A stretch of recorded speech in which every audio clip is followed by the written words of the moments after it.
ಒಂದಾನೊಂದು ಕಾಲದಲ್ಲಿ ಒಂದು ಕಾಡಲ್ಲಿ ಒಂದು ಮುದಿ ಸಿಂಹ ಇತ್ತು.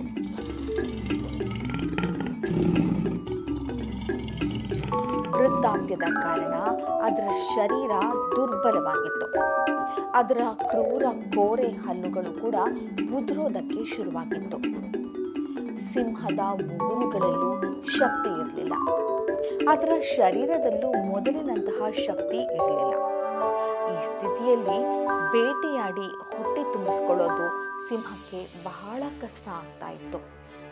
ಶಿಕಾರಿಗಾಗಿ ಇಡೀ ಕಾಡು ಸುತ್ತಿದ್ರೂ ಕಷ್ಟಪಟ್ಟು ಸಣ್ಣ ಪುಟ್ಟ ಪ್ರಾಣಿಗಳಷ್ಟೇ ಬೇಟೆಯಾಡಿ ಹೊಟ್ಟೆ ತುಂಬಿಸ್ಕೊಳ್ತಾ ಇತ್ತು. ಹೀಗೆ ಬಹಳ ಕಷ್ಟದಿಂದ ತನ್ನ ಜೀವನವನ್ನು ಸಾಗಿಸ್ತಾ ಇತ್ತು.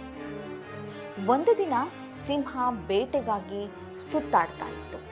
ಇಡೀ ದಿನ ಸುತ್ತಾಡಿದ್ರೂ ಸಿಂಹಕ್ಕೆ ಒಂದೇ ಒಂದು ಶಿಕಾರಿ ಕೂಡ ಸಿಗಲಿಲ್ಲ.